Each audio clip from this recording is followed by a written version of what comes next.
ದೇವರ ಹುಂಡಿಗೆ ಕೈ ಹಾಕಿ ಕೈ ಸುಟ್ಕೊಂಡಿದ್ದ ಸರ್ಕಾರಗಳು ಬಹಳಷ್ಟು ಅದಾವ. ಮಸೀದಿ, ಚರ್ಚ್, ಗುರುದ್ವಾರ ಮುಟ್ಟಲ್ದವ್ರಿಗೆ ಹಿಂದೂ ದೇವಸ್ಥಾನದ ಹುಂಡಿ ಪಟ್ಟನ ಕಾಣಿಸ್ತೈತೆ.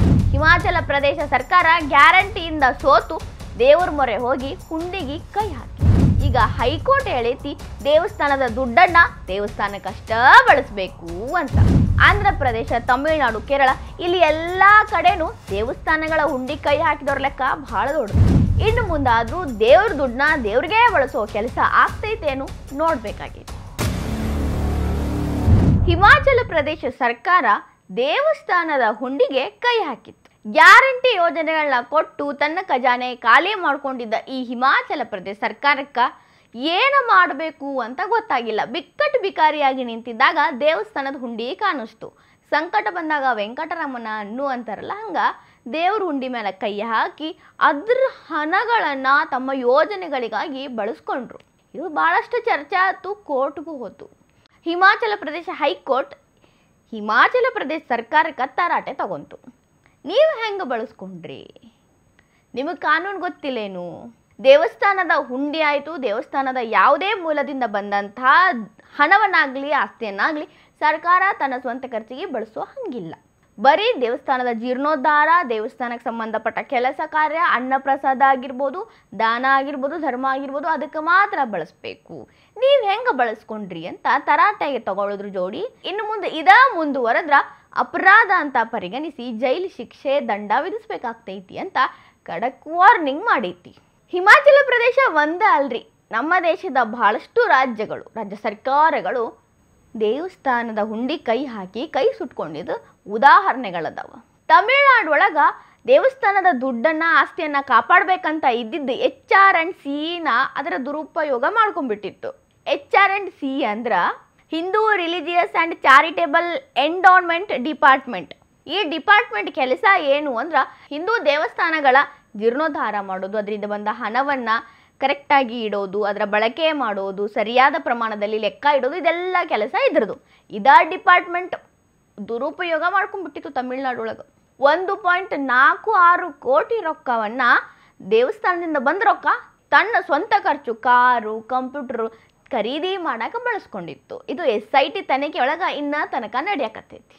ಇನ್ನು ಅರುಣಾಚಲ ಪ್ರದೇಶ ಎಂಡೋನ್ಮೆಂಟ್ ಡಿಪಾರ್ಟ್ಮೆಂಟ್ನ CEOಗಳೆಲ್ಲ ಸೇರಿಕೊಂಡು ಹುಂಡಿಗೆ ಕನ್ನ ಹಾಕಿದ್ರು. 1 ಕೋಟಿ ಫಿಕ್ಸ್ಡ್ ಡೆಪಾಸಿಟ್ ಏನಿತ್ತಲ್ಲ ದೇವಸ್ಥಾನಗಳಿಗೆ ಅಂತಾನ, ಅಂದರೆ ಸಣ್ಣ ದೇವಸ್ಥಾನಗಳ ಜೀರ್ಣೋದ್ಧಾರ ಮಾಡಬೇಕು ಅಂತ ಡೆಪಾಸಿಟ್ ಇಟ್ಟಿದ್ರು. ಅದನ್ನು ಬೆಟ್ಟಿಂಗ್ ದಂಧೆ ಮಾಡಾಕ, ತಮ್ಮ ಸ್ವಂತ ಸಾಲ ತೀರ್ಸಾಕ ಬಳಸ್ಕೊಂಡಿದ್ರು. ಈ CEOಗಳ ಮೇಲೆ ಕ್ರಮನೂ ಆಯಿತು, ಶಿಕ್ಷೆನೂ ಆಯಿತು, ಅವ್ರನ್ನ ಕೆಲಸದಿಂದ ವಜಾನೂ ಮಾಡಿದ್ರು. ಹುಂಡಿ ಕೈ ಹಾಕಿ ಇವರು ಕೈ ಸುಟ್ಕೊಂಡಿದ್ರು. ಇನ್ನು ಮಹಾರಾಷ್ಟ್ರದ ಅಹಮದ್ ನಗರ್ ಶನಿ ಸಿಂಗ್ನಾಪುರ ದೇವಸ್ಥಾನದಾಗ ಕೋಟಿ ಲೂಟಿ ಮಾಡಿದ್ರು. ಅಲ್ಲಿನ ಟ್ರಸ್ಟಿಗಳನ್ನು ಹುಂಡಿಯನ್ನು ಡಿಜಿಟಲೈಸೇಷನ್ ಮಾಡೀವಿ ಅಂತ ಡಿಜಿಟಲ್ ಪಾವತಿ ಮಾಡಿಸ್ಕೊಂಡು ಆ ಡಿಜಿಟಲ್ ರೊಕ್ಕ ಎಲ್ಲಿ ಹೋತು ಅನ್ನೋ ಸುಳು ಕೊಡಲ್ಲ ತಾವೇ ನುಂಗಿ ನೀರು ಕುಡಿತಿದ್ರು. ಇನ್ನು ಮಹಾರಾಷ್ಟ್ರದ ತುಳಜಾ ಭವಾನಿ ದೇವಸ್ಥಾನ, ಇಲ್ಲಿ ದೇವಸ್ಥಾನಕ್ಕಂತ ಟ್ರಸ್ಟಿಗಳು ಡೊನೇಷನ್ ಕೊಡ್ತಾಯಿದ್ರು. ಕೋಟಿ ಡೊನೇಷನ್ ಹರಿದು ಬರ್ತೈತಿ. ತುಳಜಾ ಭವಾನಿ ದೇವಸ್ಥಾನಕ್ಕೆ ದೇಶದ ಮೂಲೆ ಮೂಲೆಯಿಂದ ಜನ ಬರ್ತಾರೆ. ಇಲ್ಲಿನ ಟ್ರಸ್ಟಿಗಳು ಅದರ ಜೋಡಿ ರಾಜಕಾರಣಿಗಳು ಸೇರ್ಕೊಂಡ ಬಂದಿದ್ದ ಡೊನೇಷನ್ ಎಲ್ಲ ನುಂಗಿ ಬಿಟ್ಟಿದ್ರು, ಲಪ್ಟಾಯಿಸಿಬಿಟ್ಟಿದ್ರು. ಇಲ್ಲಿ ನಡೆದಿದ್ದ ಹಗರಣದ ಮೊತ್ತ ಕೋಟಿ ರೂಪಾಯಿ ಅಷ್ಟು. ಇನ್ನು ತಿರುಪತಿ ತಿರುಮಲ ದೇವಸ್ಥಾನದಾಗೂ ಇಂಥದ್ದ ನಡೆದಿತ್ತು. ತಿರುಪತಿ ತಿರುಮಲ ದರ್ಶನಂ ಟ್ರಸ್ಟ್ಗೆ ಏನು ಹೋಗಿತ್ತಲ್ಲ ದುಡ್ಡು, ಅದ್ರದ್ದು 85% ಪಾಲು ಸರ್ಕಾರಕ್ಕೆ ಹರಿದು ಹೋಗಿತ್ತು. ಸರ್ಕಾರಕ್ಕೆ ವರ್ಗಾವಣೆ ಆಗಿದ್ದ ಆ ರೊಕ್ಕ ಕ್ರಿಶ್ಚಿಯನ್ ಟ್ರಸ್ಟ್ಗೆ ಹರಿದು ಹೊಂಟಿತ್ತು. ಇನ್ನು ದೇವಸ್ಥಾನಕ್ಕಂತ ಕಾಯ್ದಿರಿಸಿದ ಜಾಗ ಗಾಲ್ಫ್ ಕ್ರೀಡಾಂಗಣ ಆಯಿತು.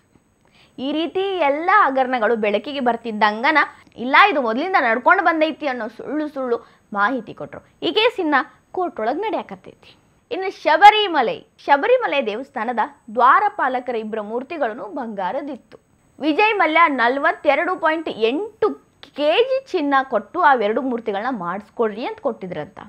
ಅವುಗಳ ರಿಪೇರಿಗೆ ಅಂತ ಅಂದ್ರೆ ಅವುಗಳನ್ನ ರೆಡಿ ಮಾಡೋಕ್ಕಂತ ತೊಗೊಂಡು ಹೋಗಿ ಅವುಗಳನ್ನ ವಾಪಸ್ ರೆಡಿ ಮಾಡಿ ತಂದಿಟ್ಟಾಗ ಅವುಗಳ ತೂಕ ಎಷ್ಟಿತ್ತಂದ್ರೆ 38 kg ಇತ್ತು. ಇದ್ರಾಗ 4 kg ಚಿನ್ನ ಕದ್ದಿದ್ರು ರೆಡಿ ಮಾಡೋ ಕದಿಮ್ರು. ಸರ್ಕಾರಕ್ಕೆ ಗೊತ್ತಿತ್ತೋ ಗೊತ್ತಿರಲಿಲ್ವೋ ಅಥವಾ ಅದನ್ನು ನಡೆಸೋ ಮಂಡಳಿಯವ್ರಿಗೆ ಗೊತ್ತಿತ್ತೋ ಅಥವಾ ಅವರು ಪಾಲುದಾರರಾಗಿದ್ದೋ ದೇವ್ರಿಗೆ ಹತ್ತಿದ ಮಾತು. ಇದು ಇತ್ತೀಚೆಗೆ ಹೊರಗೆ ಬಂದೈತಿ. ಅದು ವಿಜಯ್ ಮಲ್ಯ ಸಂದರ್ಶನ ಕೊಟ್ಟು ನಾ ಇಷ್ಟು KG ಕೊಟ್ಟಿದ್ನಿ, ಬಟ್ ಅದ್ರಾಗ ಇಷ್ಟ KG ನಿರ್ಮಾಣ ಆಗಿತ್ತು ಅಂತ ಹೇಳಿದ್ಮೇಲೆ ಇದು ಬೆಳಕಿಗೆ ಬಂದೈತಿ. ದೇವರು ಹುಂಡಿಗೆ ಕೈ ಹಾಕಿ ಕೈ ಸುಟ್ಕೊಳ್ಳೋದ್ರ ಜೋಡಿ ಅದು ಎಷ್ಟು ಮಂದಿ ಲಾಭ ಮಾಡ್ಕೊಂಡಾರೋ ಗೊತ್ತಿಲ್ಲ.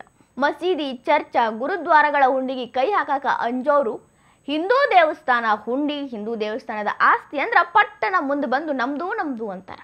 ಈಗ ಹಿಮಾಚಲ ಪ್ರದೇಶ ಖಡಕ್ ವಾರ್ನಿಂಗ್ ಕೊಟ್ಟ ಮೇಲೆ ಈ ರೀತಿ ಘಟನೆಗಳು ಇನ್ನು ಮುಂದರೆ ಕಡಿಮೆ ಆಗ್ತಾವು ಅನ್ನುವಂಥ ಒಂದು ಭರವಸೆನ ಇಟ್ಕೋಬಹುದು ಅನ್ನಿಸ್ತೈತಿ. ಯಾಕಂದ್ರೆ ಅದೊಂದು ಅಪರಾಧ ಮತ್ತು ಅದಕ್ಕಾಗಿ ನಾ ದಂಡ ವಿಧಿಸ್ತೀವಿ ಅಂತ ಹೇಳಿರೋದ್ರಿಂದ ಇದೆಲ್ಲರಿಗೂ ಒಂದು ರೀತಿ ಎಚ್ಚರಿಕೆನೂ ಆಗಬಹುದು ಅಂತ ಅನ್ಕೋಬಹುದು. ಈ ವಿಡಿಯೋ ನಿಮ್ಗೆ ಇಷ್ಟ ಆಗಿದ್ರೆ ಲೈಕ್ ಮಾಡಿರಿ, ಶೇರ್ ಮಾಡಿರಿ, ಕಮೆಂಟ್ ಮಾಡಿರಿ. ಇಂಥವು ಹೆಚ್ಚಿನ ವಿಡಿಯೋ ನೋಡಕ್ಕೆ ಹೊಸ ದಿಗಂತ ಡಿಜಿಟಲ್ ಚಾನಲ್ಗೆ ಸಬ್ಸ್ಕ್ರೈಬ್ ಆಗಿರಿ.